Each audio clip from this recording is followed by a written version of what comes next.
Kako komentirate izide prvih predčasnih volitev? Zelo sem zadovoljna, da se je tako obrnilo.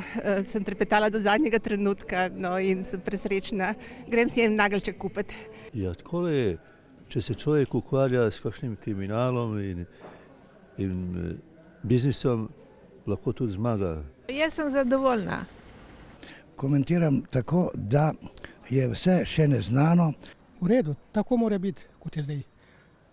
Janša je za nič. Ena velika kuhna. Zakaj kuhna?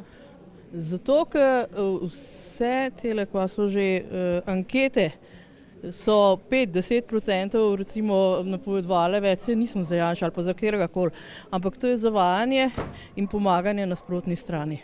Super.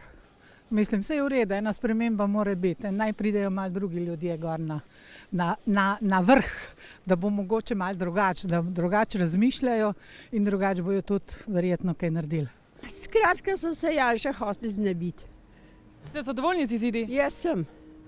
Jaz upam, da bo manj nagajajna, kakor ga je bilo. To je bilo čez mejo. Pa vendar je bilo pričakovano, glede na to, da so javno mnenje? To pa res ne. Velika sprememba, verjetno, ampak situacija je pa zelo težka, ne? Pa vas je presenetila zmaga Zorana Jankovića, glede na to, da so javnomnenjske ankete... Ja, ne, ni me presenetila, zato ker ima veliko ozadje. Kakšno ozadje? Saj vemo, kakšno. Javnomnenjske ankete so kazale zmago Janezu Janši. On je bil 100% siguren, ampak mu ni uspelo. Ni mu uspelo, preveč siguren je bil. Pa ste bili presenečeni? Nisem bil presenečen, ker je baraba. Ko se šlo za nepremičnine, dolgo časa je tajil, rekel, ni bilo časa, eno drugo, in tega razprodaje zemljišča trend, eno drugo in je zgubil. Niti nisem bila toliko presenečena. Je že bil Janša, je že pokazal, kaj zna, ne? Presenetil me je, jaz sem pričakoval, da bo Janša zmagal. To ni bilo pričakovan, jaz sem bila prepričana, da bo Janša, ne, ampak sem pa zadovoljna, da ni. Jaz sem kar pričakovala, da se bo en takšen preokret naredil. Mislim, da imajo ljudje dovolj enih in istih obrazov. Glavno dobro je izpadlo, tako mora biti. Kdo je največji poraženec volitev? Ja, Janša, kdo bo? Ne, Janša. Kdo je po vašem mnenju največji poraženec letošnjih volitev? Ja, Janša, ne. Zakaj? Ja, zaradi tega, ker so vsi mislili in vsi smo mislili, da bo zmagal, ne.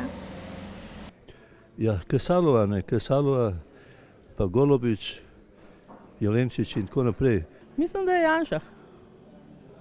Janša. Čeprav se mi zdi, da se je lahko kar oddahnil, da mu nav treba tole voditi.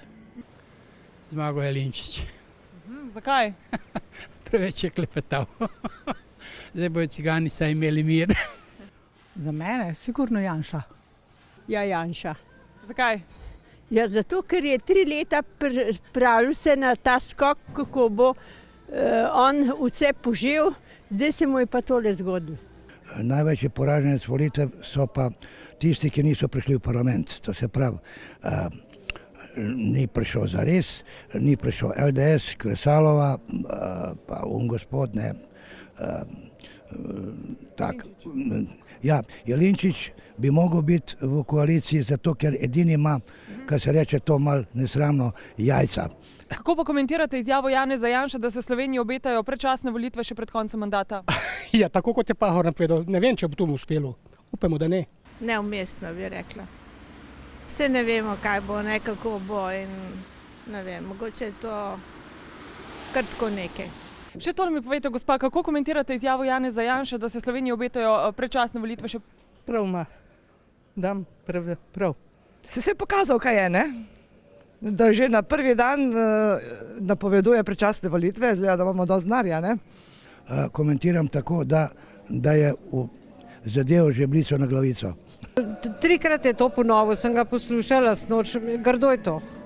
Grdo, da že naprej želi temu porasno. Tako sem si predstavljala. Vam je vrgel eno kost, a ne? Lahko jo boste glodali, kolikor časa ste hoteli. Mislim, da je izjava prenapihnjena in nikakor nekorektna, ker verjetno ta Slovenija bi lahko oziroma bo obstala tudi brez Janše in njegovih strankarskih kolegov. Lep dan vam želim.